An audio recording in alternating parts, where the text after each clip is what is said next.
Moi, ce que je vois dans l'association, c'est qu'il y a une complémentarité vraiment importante entre les familles qui sont des familles bénévoles et qui n'ont d'expertise que celle de parents.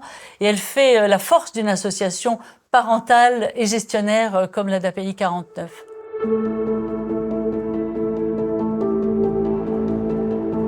Les méthodes en fait, qu'on peut utiliser en matière d'autisme, on doit les dupliquer dans l'ensemble des environnements de l'enfant ou de l'adulte, enfin de la personne qu'on accompagne.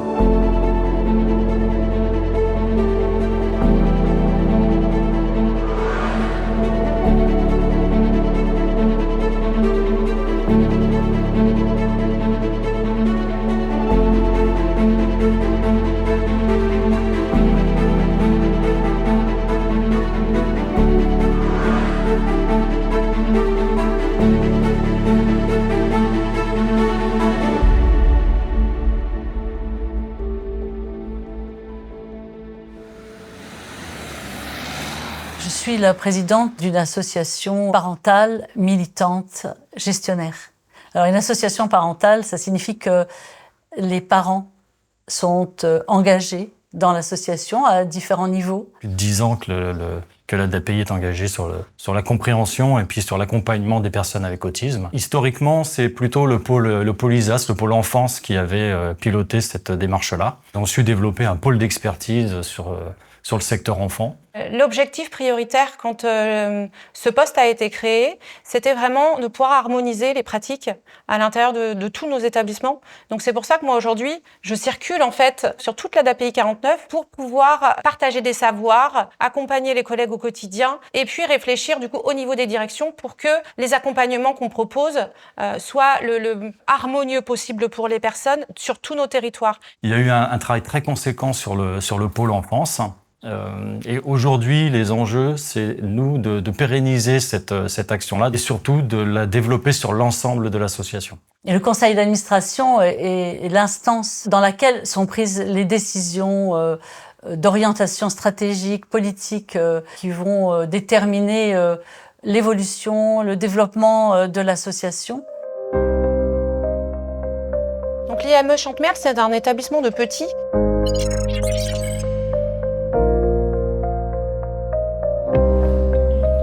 La spécificité, c'est qu'on fait aussi ce qu'on appelle les profils sensoriels, donc qui vont permettre de mieux appréhender les particularités de chaque enfant. C'est vrai que les enfants avec TSA, ils ont une organisation cérébrale qui est différente. Ils ne peuvent pas traiter les informations de la même façon. Ils ont ce bagage-là qui est vraiment différent. Nous, ce qui va nous intéresser à l'IME, c'est se dire de quoi l'enfant il a besoin pour se sentir bien, de quoi il a besoin sensoriellement pour se sentir à l'aise, bien dans sa journée. En fait, avec Paul, on a travaillé sur l'idée d'un bouclier. Tu veux le raconter, ton bouclier? Comment il est? Il est à 100%. Ok, parce que le bouclier, des fois, en fait, le bouclier de Paul, il peut arriver que quand il y a trop de bruit, ou quand il y a des choses qui te touchent et que tu n'avais pas prévu, ça abîme son bouclier.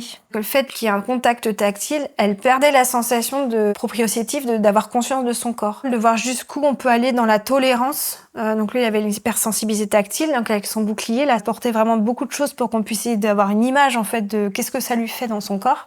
Et puis le profil sensoriel, c'est vraiment l'occasion de poser des questions sur comment ça se passe à la maison. En fait, il y a des parents, ils se sont tellement adaptés depuis que l'enfant est petit que ça leur semble évident.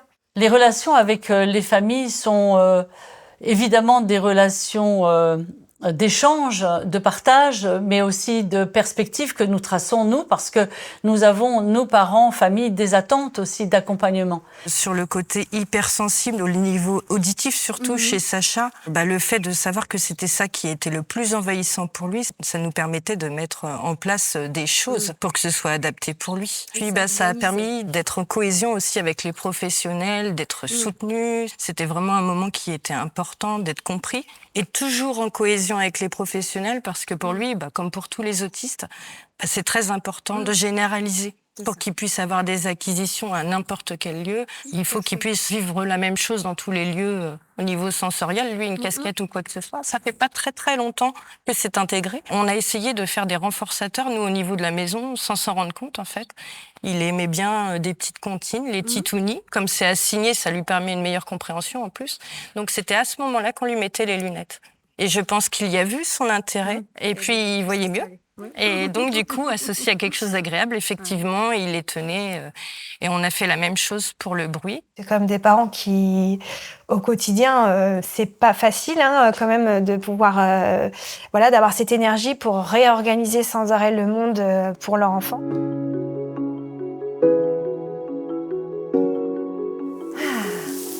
Alors, qu'est-ce qu'on a là? Ça? Attends, tu aimes ou pas?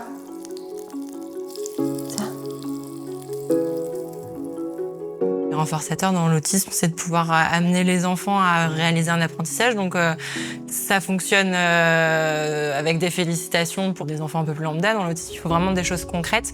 L'idée de ce qu'on a fait là, c'est d'essayer de voir quel type d'objet il peut aimer. Nathan, il aime pas tellement ce qui vibre. Tout ce qui va être auditif, il est assez sensible aussi. Lui, tu préfères? Lequel? Lequel? Ok. Pour Nathan, ça donne un petit peu quel type d'objet on va pouvoir utiliser en renforçateur. C'est l'idée de l'évaluation, c'est d'identifier quels objets on peut avoir en renfo pour travailler plus tard. Donc il y a une vraie volonté, en tout cas forte, de l'association de se professionnaliser, de développer nos compétences en matière d'autisme.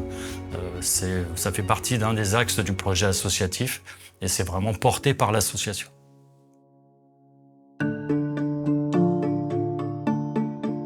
La thématique des professionnels qui vraiment les animait, c'était l'habituation aux soins.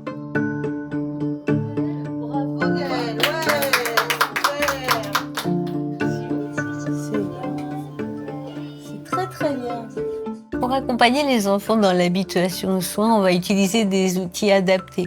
Tous les instruments que l'on utilise à l'hôpital ou chez le médecin ou dans les cabinets infirmiers. On a monté une perfusion un petit peu artisanale, mais bon.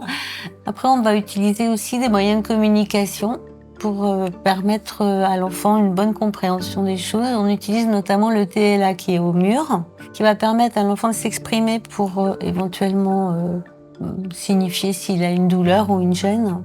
D'abord respiration. On prend la bouche. Oh oui, oh c'est bien. Super respiration.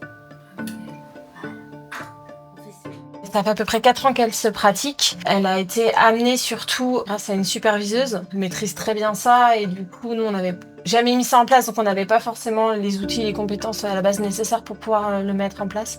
Au début, c'était vraiment que des séances individuelles. Avec les enfants, on le faisait d'abord pas forcément de manière très récurrente. On trouvait que ça n'avait pas une efficacité. Et au fur et à mesure, on s'est un peu perfectionné, on va dire, là-dessus. Grâce à Martine, cette année, on a fait aussi une habituation aux soins collective qui porte vraiment ses fruits cette année, puisque par l'imitation, il y a beaucoup d'enfants, de fait de voir que sur tel enfant, ça se passe bien. Pourquoi pas moi, je veux bien aussi essayer. Donc ça a une plus-value en plus de l'habituation aux soins individuels.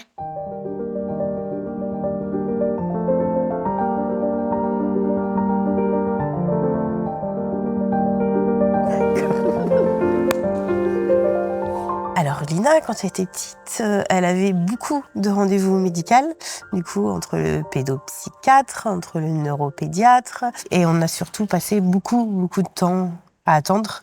Alors Gaël, déjà, il fuyait la salle pour entrer, et puis c'était très difficile de l'ausculter avec le stéthoscope et tout. Déjà rien que de s'allonger aussi sur le siège, c'était compliqué.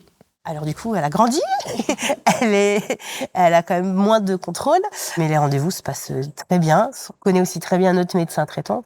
Elle a ses petites habitudes, c'est-à-dire qu'avec l'habituation aux soins, c'est prendre attention sur les 2 bras, c'est regarder les oreilles partout, comme elle avait fait pendant l'habituation. Et une fois passée cette étape-là, elle se laisse ausculter sans souci. Alors maintenant, on peut faire étape par étape avec le médecin, et il accepte assez facilement de se faire ausculter. Très fort. J'ai vu une évolution en autonomie aussi pour prendre la brosse à dents et le faire tout seul. plein de choses qu'il fait tout seul qu'il ne faisait pas il y a 3 ans. Si on prend du temps avec elle, si on lui fait tout son petit truc du départ, là, elle se laisse ausculter sans souci. Oh, t'es belle, ouais, t'es jolie. Tu as raison, tu es jolie.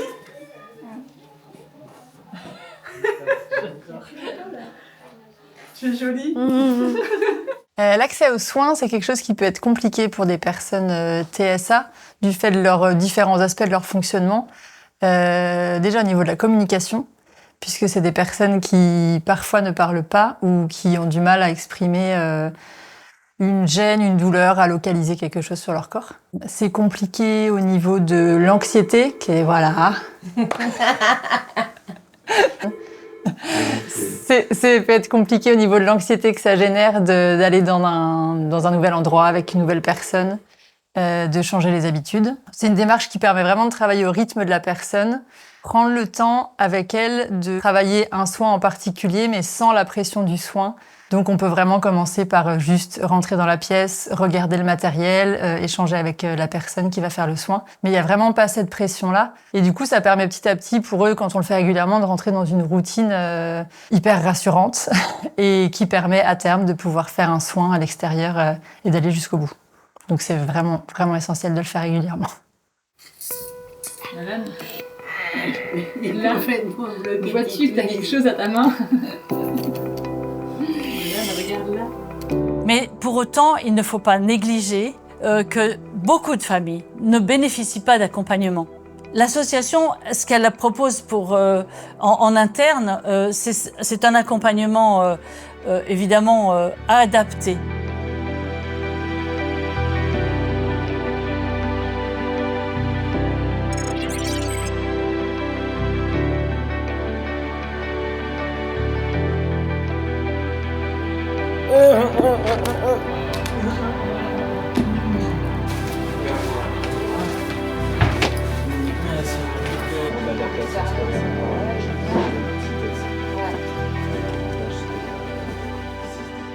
Alors ici, on est sur l'unité spécifique du DIM Europe.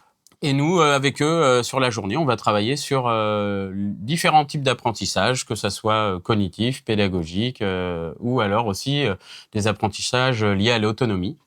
Et puis aussi, on va essayer de faire en sorte que tout ça, ça se passe le mieux possible pour eux. Donc. Où est-ce qu'on va, Timothée, maintenant? On va en sport. En sport. Allez, go, c'est parti. On y va. Pour certains dont j'ai la référence éducative, ça va être aussi de mettre en place les projets avec les parents. En collaboration avec la famille, on va construire des projets éducatifs. Et puis, on va essayer de mettre en place différents apprentissages, différents ateliers pour qu'ils puissent gagner en autonomie et en connaissance.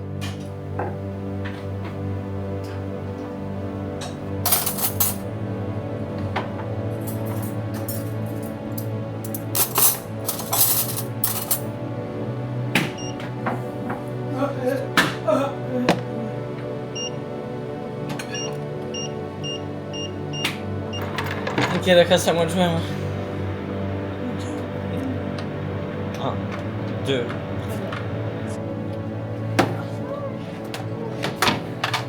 Une cuillère.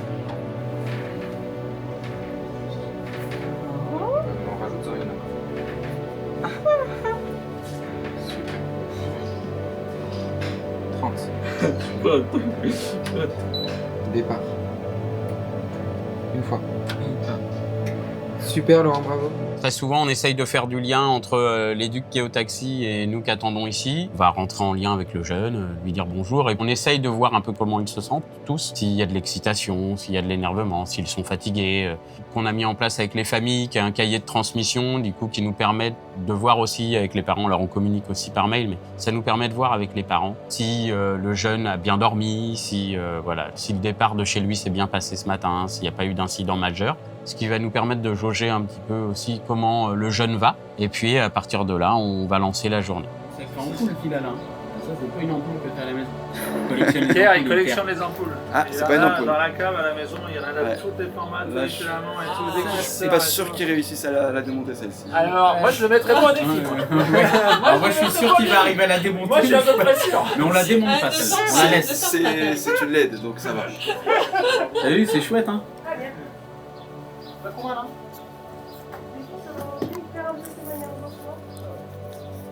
Ça filme. Tu veux aller voir derrière? Tu vas aller voir derrière, puis tu reviens après.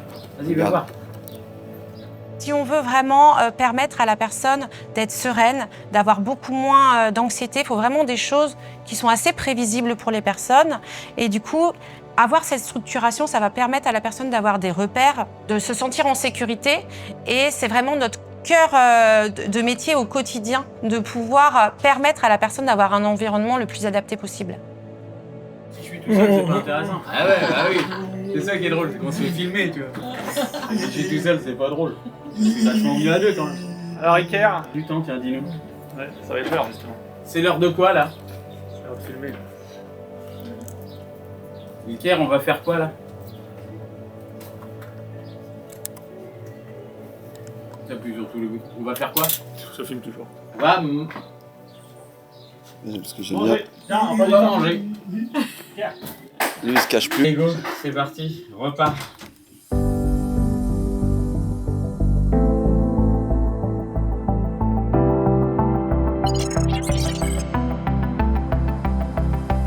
Et que ça soit à l'IME La Rivière ou l'IME Bordage-Fontaine, c'est vraiment des pratiques qui sont très très importantes pour les professionnels.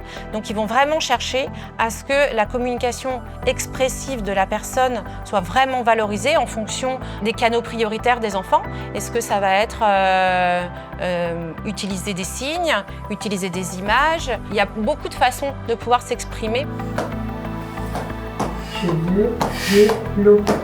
Ça roule. Mais également tout ce qui est communication réceptive, donc sur la compréhension de son environnement, la compréhension des consignes, du déroulement d'une journée.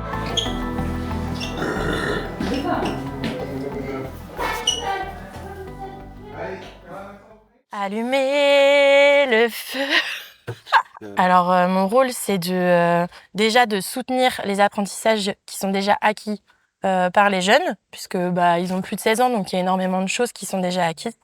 Et après, c'est de venir amener les jeunes à avoir toujours plus d'autonomie au quotidien, parce qu'on est sur des jeunes qui sont vieillissants au niveau de l'IME. Donc, il y a un moment, ils vont partir de l'IME et on veut qu'ils partent avec le plus de compétences possible au niveau de leur autonomie du quotidien. Pour certaines personnes, ça va être difficile de s'exprimer à l'oral, mais pourtant, elles ont une communication. Et ça va être à nous, les familles, les proches, les professionnels, d'être vigilants et d'être attentifs à tous ces signaux en fait que les personnes, même avec autisme, vont nous donner. Donc là, ce qu'on a vu ce matin avec Vincent, il a une tablette de communication et donc il fait des échanges d'images, mais au niveau numérique. Et en fait, ça permet vraiment que ce soit plus fluide, plus abordable aussi.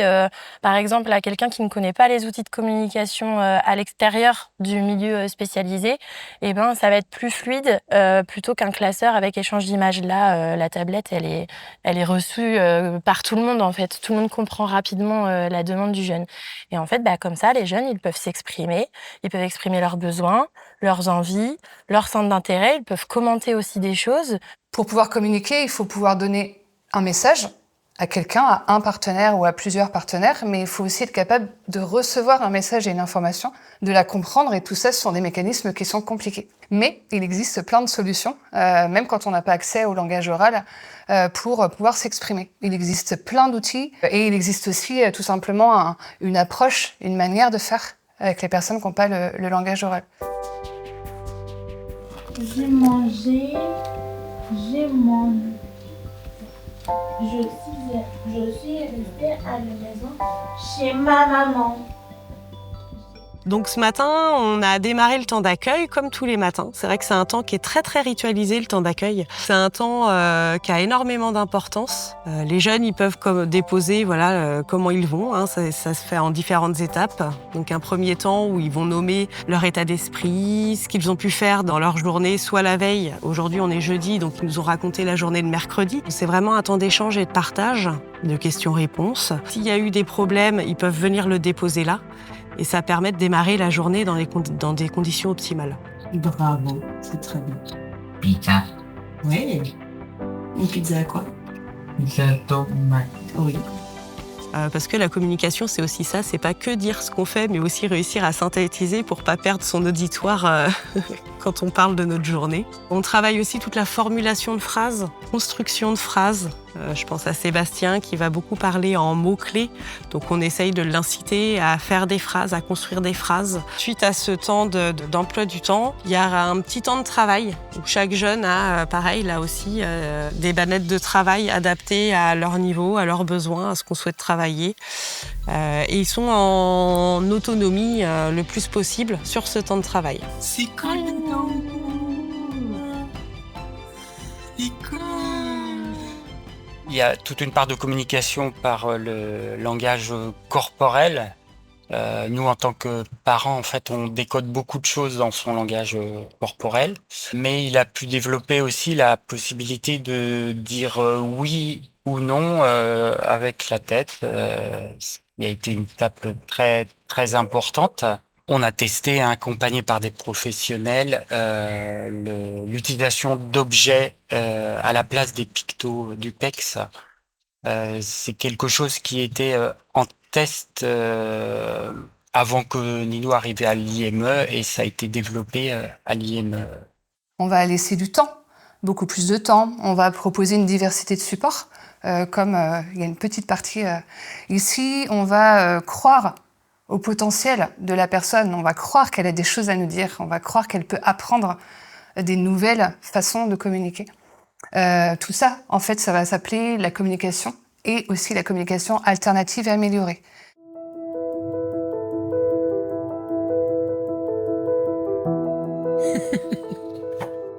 Il faut considérer que être parent d'un enfant en situation de handicap, c'est un engagement permanent, c'est un combat permanent. Pour certains, c'est aussi une lutte, mais aussi la raison d'être de leur existence.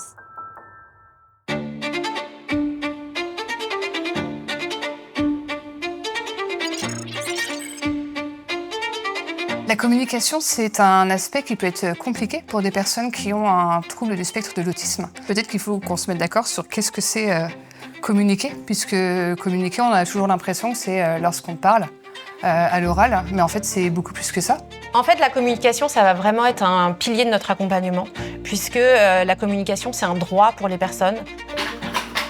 Oui, Noah, je veux carte de jeu, super.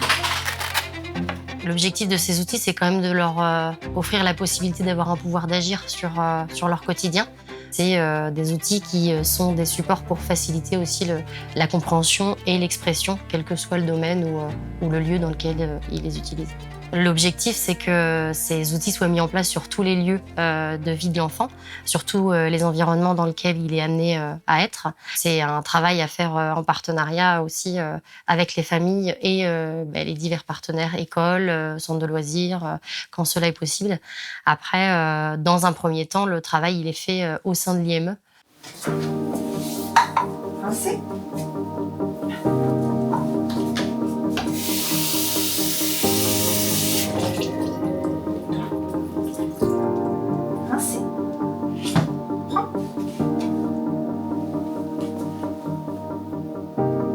Super.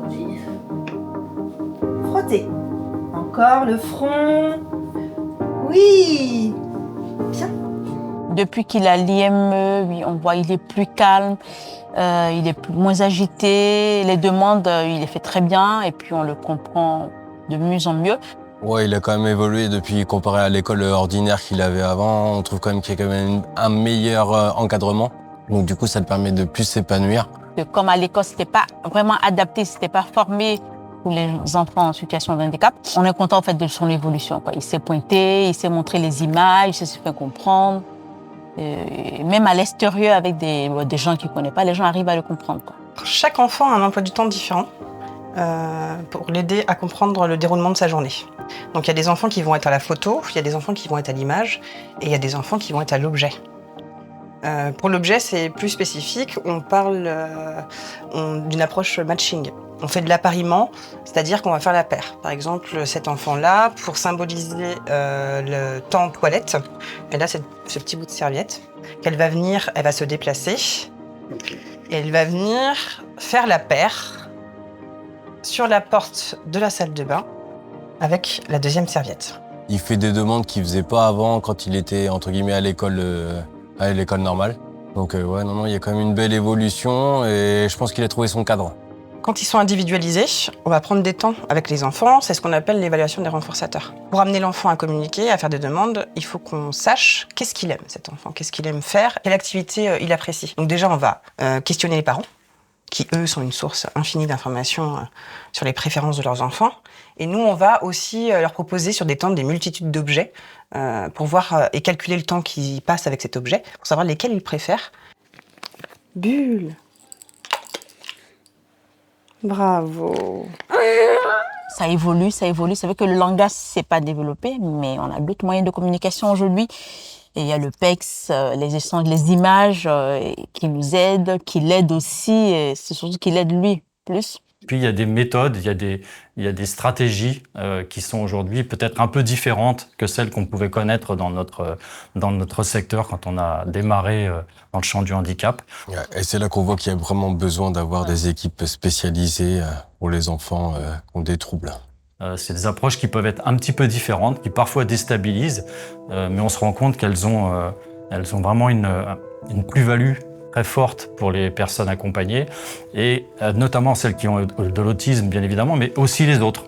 Finalement, il y a des choses qu'on peut tout à fait dupliquer dans nos établissements.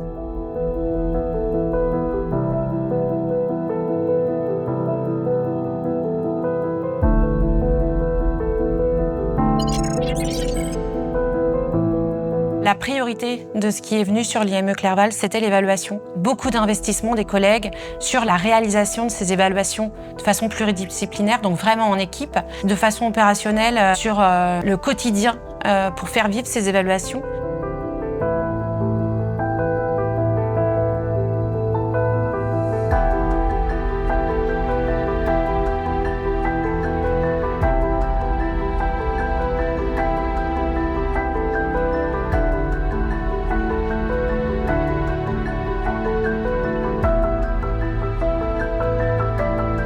Au niveau de l'évaluation, elle est multidimensionnelle. Elle va venir appuyer le projet d'accompagnement personnalisé de l'enfant en venant éclairer les capacités, les besoins et où est-ce qu'il en est. Au niveau des domaines de compétences qu'on peut évaluer en IME, donc il y a les domaines du langage, la communication expressive, donc ce qu'il exprime. On a également la compréhension.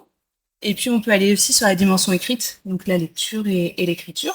Quand on va penser un accompagnement, alors à l'arrivée d'un jeune qu'on ne connaît pas, ou quand on a besoin de refaire un point sur son parcours, on va utiliser l'évaluation, on va observer, on va évaluer, on va recueillir des clés de compréhension sur comment l'enfant s'adapte à son environnement. Il y a la chance d'avoir plusieurs professionnels différents qui vont apporter chacun leur regard et leur spécificité. Les psychomotriciens peuvent proposer le bilan psychomoteur, qui est un bilan qui se fait sous prescription médicale, qui se fait dans un contexte, donc qui vient répondre à une hypothèse en fait qui émerge des observations et des échanges de l'équipe à l'arrivée du jeune. Super, bravo. Tu avais réussi à lire les mots ? Ouais. Et associer avec la bonne image. Bravo, Angélica. Donc, on a plusieurs outils qui sont à notre disposition. La première évaluation qu'on fait à l'admission du jeune, c'est la Vineland, donc c'est l'évaluation un petit peu initiale, qui nous renseigne sur le fonctionnement adaptatif de l'enfant ou du jeune, c'est-à-dire la façon dont l'enfant arrive à s'adapter un petit peu aux exigences du quotidien. Donc ça nous donne une photographie vraiment de ses compétences développementales dans les champs du langage, de la motricité, de la socialisation et de l'autonomie. Alors déjà, j'ai envie de dire, le premier partenaire, c'est la famille, qui va être là pour l'évaluation. Mais elle peut être faite en binôme, en général, un éducateur et un membre de l'équipe thérapeutique, un psychomote, un psycho, Et en tout cas, ça va donner justement l'occasion d'avoir ce double regard. Et j'ai envie de dire, après, ce regard multiple. À un moment, je suis perdue dans mon... J'avais fait mes paragraphes. Ça se verra pas. Voilà, j'ai répondu à les questions du test, voilà, ici, avec vous et du coup l'éducatrice spécialisée de l'IME, qui, entre autres, s'occupe d'Enzo quand il vient à l'IME. Très bien, moi j'ai toujours soif de savoir en fait où Enzo en est. Déjà, j'ai demandé à l'école, du coup, pour le test, qu'est-ce qu'il faisait là-bas et tout ça. Donc j'ai eu un écrit de la maîtresse qui m'a agréablement surprise. Ça m'a permis de voir aussi des difficultés d'Enzo. En fait, je pense qu'il y en a que je savais, mais il y en a que j'ai certainement dû minimiser, en fait. Surtout dans l'autonomie et la motricité. Je pensais qu'Enzo était un peu plus haut, en tous les cas, que le résultat qui m'a été rendu.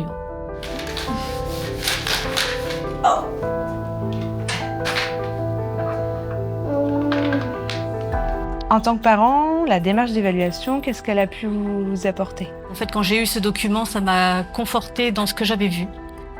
Et du coup, oui, c'est la satisfaction qu'Enzo expliquait, que tous ses besoins soient pris en compte, en fait. Que ce soit l'autonomie, la communication, enfin voilà. Enzo sera mieux pris en charge aussi, donc c'est une satisfaction quand même de m'avoir éclairé sur tous ses besoins. Les élèves, quand ils rentrent, ils ont un visuel qui est adapté à leur mode de communication. Il peut y avoir un visuel avec des pictogrammes plus du type PEX, puisque c'est l'outil de communication qui est favorisé pour ce jeune-là. Pour un autre élève, ça peut être avec des visuels de photos, mais qui peuvent être aussi avec des visuels liés au pictogramme Makaton. Je sais que mes collègues, aussi bien en éducatif, peuvent aussi bien l'utiliser. Enfin, je sais qu'il y a le set de table qui est utilisé en cuisine à la cantine. Ce qui m'importe, c'est que l'élève soit le plus autonome possible. Donc, il y a ma photo qui est barrée. Et là, l'élève a appris que quand il y a cette photo-là, il doit faire son activité tout seul. Donc, c'est tout un apprentissage. Ça se fait pas au début. Il y a de la guidance. Et puis après, l'élève continue tout seul. Et ces évaluations me permettent surtout de rentrer en relation avec la personne, de la connaître et surtout d'adapter l'accompagnement au plus juste de ses besoins. C'est-à-dire qu'on part vraiment sur des évaluations, que ce soit dans des champs assez différents. On a parlé d'évaluation développementale, comportementale, pour avoir des voies sensorielles, pour avoir un profil de la personne. Et ensuite, à partir de là, de pouvoir mettre en place des programmes d'évolution pour regarder ce sur quoi on va pouvoir l'accompagner sur son développement. Est-ce que ça va? Ouais. Est-ce que c'était facile ou est-ce que c'était difficile? C'était facile. Ouais. Parce que tu as réussi à bien lire en plus les mots qui étaient déjà écrits. Ouais. C'est bon? Oui. On s'arrête pour aujourd'hui? Ouais. Ok. On compte? 1, 2, 3, 4. Et celle que tu as dans la main, ça fait 7. Bravo. Allez, vas-y, je te laisse terminer.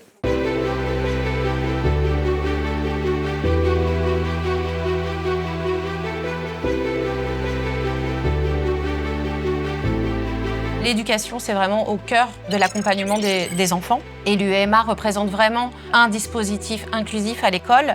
Donc c'est vraiment l'école pensée comme bienveillante, très personnalisée pour les enfants. Une UEMA, c'est une unité d'enseignement maternel qui accompagne 7 enfants diagnostiqués troubles du spectre autistique par un médecin pédopsychiatre ou en cours de diagnostic. Ces 7 enfants sont accompagnés par une équipe pluridisciplinaire. Donc, cette équipe est constituée d'une enseignante, d'une AESH, d'une ATSEM, bien sûr, mais également d'une éducatrice spécialisée, d'une éducatrice de jeunes enfants, d'une aide médico-psychologique, d'une orthophoniste, d'une psychologue et d'une psychomotricienne. Pause. La girafe. Pause. Ça, c'est ça. Oui. Bravo. La supervision, c'est ce qui permet d'adapter, d'ajuster les outils nécessaires aux apprentissages des enfants pour répondre au plus près de leurs besoins. Voilà. On travaille beaucoup aussi avec les RBPP, les recommandations de bonnes pratiques professionnelles dans l'autisme. On doit s'y référer et il est fortement conseillé que plus l'environnement va être informé sur ce qu'est l'autisme, mieux il va pouvoir s'adapter à l'enfant qui a un TSA. Mais il n'y a pas un autisme, il y a des formes d'autisme. Donc on est vraiment sur des approches très personnelles, très personnalisées. Et donc des professionnels qui sont très à l'écoute et très au point sur toutes ces méthodes-là. Qui mange du fer, qui boit de l'eau.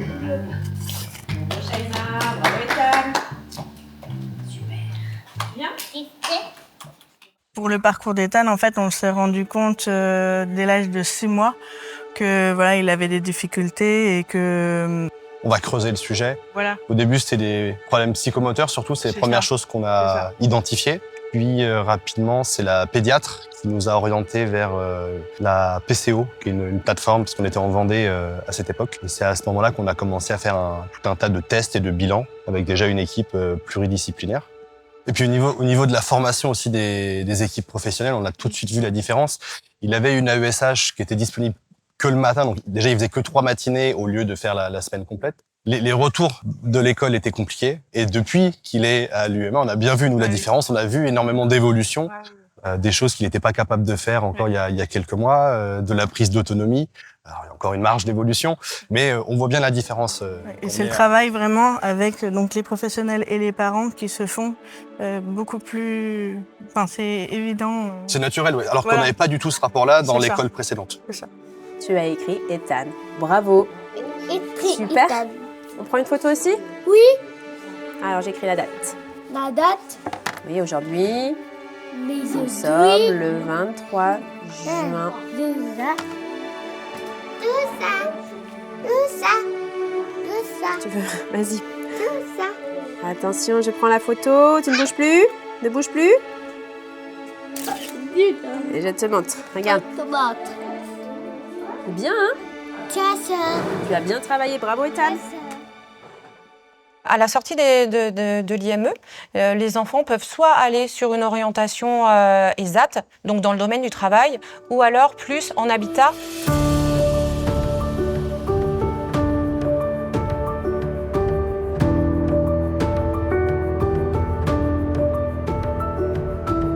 Donc Julien est arrivé au CAJ à quel moment? Alors, Julien est arrivé au CAJ en août 2019, donc ça va faire 6 ans bientôt. Et il venait de l'IME Bordage-Fontaine, qui est tout à côté. Donc à cette époque-là, il avait 27 ans. Et on était dans une sorte d'impasse au niveau de l'IME. Il était en amendement Creton depuis de nombreuses années. Et les tentatives d'essai pour aller vers un travail, vers un ESAT, sont pas avérées. Eh bien, on parle de Julien, et le voilà. Fort heureusement, il y a eu cette création du CAJ, ici, aux Longues-Chauvières, où il y avait 8 places disponibles. Julien, lui, dans son idée, depuis toujours, ce qui est important, c'est le travail. Je pense que c'est une valeur familiale et dont il a hérité. Et c'est important qu'il se sente utile pour lui-même, pour les siens et pour la société. C'est important d'avoir une place, cette idée du travail. Et il a retrouvé ça au travers des activités. Il y a des activités, je pense, notamment assez importantes quand même pour Julien. Ça va être l'écocyclerie, où là, on va faire du bénévolat directement à l'écocyclerie du Choletais. Et il y a vraiment cette cause à effet de rendre service aux gens, qui est assez rigolote. Et d'ailleurs, c'est vrai qu'on a Annick, qui est bénévole à l'écocyclerie et qui nous chapeaute un petit peu lorsqu'on y va. Et à chaque fois, il fait « moi, je veux faire un stage ici ». L'évolution, pour nous, elle est extrêmement positive parce que là, on est dans une phase où Julien et nous, mes 2 concerts, phase de recherche d'autonomie, que ça soit en allant vers le travail Et là, ce que Julien présente dans ce qu'il a fait comme essai en ESAT, c'est très intéressant. En allant aussi vers un hébergement en autonomie. Et c'est important pour qu'il puisse exister par lui-même, pour lui-même. Pour nous, c'est très positif ce qui se passe en ce moment. Mais ça revient d'abord à Julien.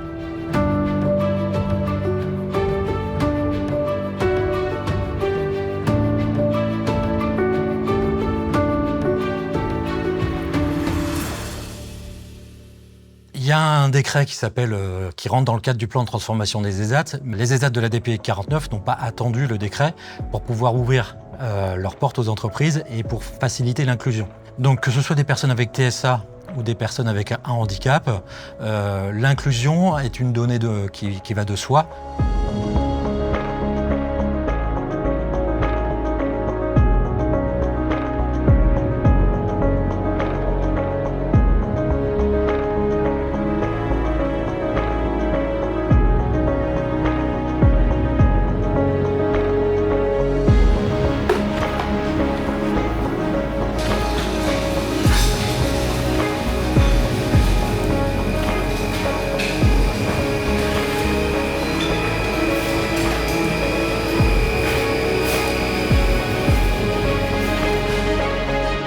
ODA, c'est l'entreprise adaptée qui appartient à la DPE 49. Donc il s'est avéré que pour cette situation-là, c'était ODA qui était en capacité de l'accueillir. Baptiste, là, donc, il est chez un client pour l'entretien des sanitaires. Là, il prépare son matériel en autonomie, il fait les sanitaires, il vide les poubelles en autonomie. Il y a des travailleurs qui viennent en prestation extérieure à ODA tous les matins faire les sanitaires. Donc ça va faire à peu près 2 ans que je l'accompagne. Quand il est revenu de son arrêt de travail, il se sentait pas prêt à faire de la prestation extérieure. Donc du coup, c'est venu au fur et à mesure, voilà, avec l'envie de retourner sur l'extérieur. Donc, on a refait les choses progressivement. Quand il y a des remplacements, des arrêts de travail, il va toujours se proposer pour venir remplacer le collègue. Il aime bien venir sur l'extérieur, rencontrer d'autres mondes et il est plus ouvert. Je préfère travailler ici que les autres. Je préfère travailler ici parce que j'aime bien ça, travailler ça ailleurs. Là, il souhaiterait aller à VDCOM avec Flavie qui a son permis de conduire. Donc là, ils y vont vraiment que à 2. Et là, moi, je les laisse. Et du coup, là, c'est son projet de vouloir y aller seul en autonomie avec un de ses collègues. Chaque personne accompagnée, c'est un accompagnement individualisé. On s'inscrit vraiment dans le cadre du projet personnalisé de la personne, qu'on soit sur du déficient intellectuel, troubles psychiques ou personne avec TSA. Bien évidemment, il y a un accompagnement. Cet accompagnement est individualisé et bien spécifique au regard du type de handicap. Voilà, on n'accompagnera pas une personne avec TSA comme on accompagnera une personne avec déficience intellectuelle.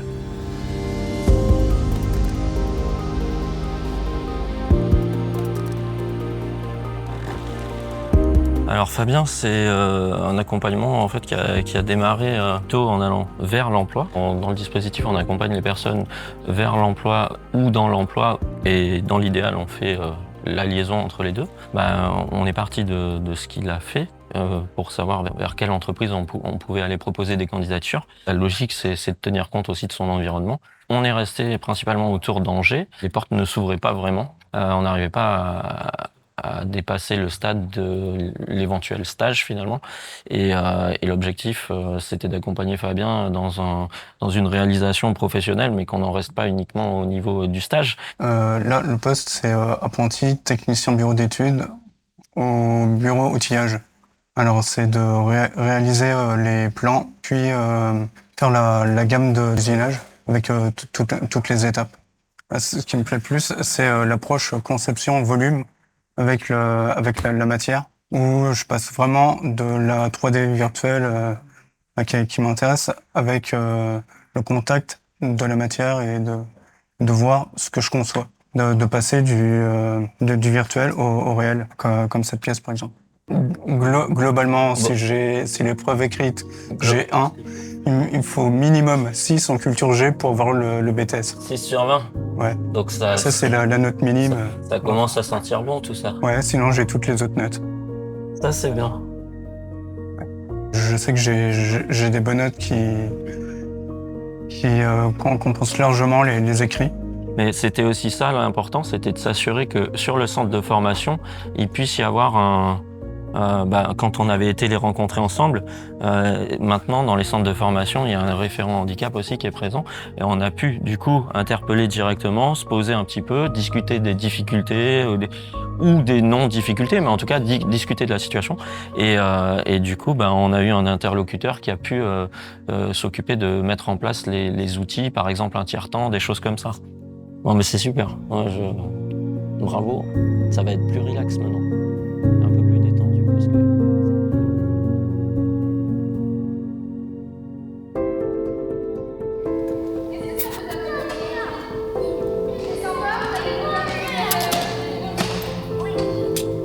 Qu'est-ce que vous avez préféré? Alors, du coup, aujourd'hui, c'était du multisport pour les enfants avec du coup handicap intellectuel ou troubles psychiques. Il y avait des enfants avec troubles autistiques. Et donc l'idée, c'est une séance avec des enfants de 5 à 8 ans. Et donc on leur propose différentes activités sportives, donc multisport très adapté. On va les initier à différentes activités sportives sur du sport codifié tout au long de l'année.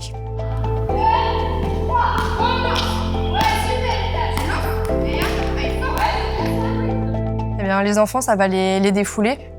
Parce que du coup, ils ont fait leur journée soit au foyer, à la maison ou à l'école. Et du coup, ça leur permet déjà d'avoir de l'interaction sociale avec d'autres enfants. Parce que par exemple, sur les enfants avec TSA, donc ils n'ont pas forcément d'interaction, ils sont un peu dans leur bulle. Donc ils sont un peu dans leur monde en général. Et là, du coup, par exemple, j'en ai un où on a vu une vraie évolution cette année, où du coup, il a des vraies interactions maintenant avec les autres enfants, alors qu'avant, il restait vraiment dans son coin à faire très peu les activités sportives qu'on proposait. Et maintenant, il arrive à faire et du coup, à avoir de l'interaction avec les autres. Donc ça leur permet d'avoir de l'interaction et d'avoir une activité physique tout simplement comme tous les autres enfants. Escale apporte vraiment une notion de plaisir pour la personne sur des loisirs adaptés et ce qui est vraiment porté et mis en valeur par l'ADAPI. Du coup, là, ce soir, spécifiquement, c'est notre séance de natation, d'apprentissage et de besoins spécifiques. Donc, ça fait partie de notre club de sport adapté. Une séance qui répond à un besoin d'apprentissage et à un besoin d'encadrement assez spécifique. Donc, pour les enfants qui ont quand même des troubles assez marqués, donc qui ne peuvent pas forcément faire partie d'un groupe, agir dans un collectif, et qui ont besoin d'un accompagnement qu'on dit 1 pour 1. Et la piscine, c'est une aubaine pour lui, pour s'épanouir, il adore l'eau. Cardi, il a des difficultés au niveau de la marche. Je pense que l'eau, ça l'a tellement apaisé, stabilisé. Il avait du mal à poser les 2 jambes au sol correctement, mais aujourd'hui, grâce à l'eau, l'activité, d'après ce que les kinés ont eu à m'expliquer, que l'eau était quelque chose de très favorable pour son évolution et son développement. Donc grâce à l'eau aujourd'hui et la piscine, la natation et tout ce qui va avec, il arrive à avoir bien pied et il marche correctement aujourd'hui.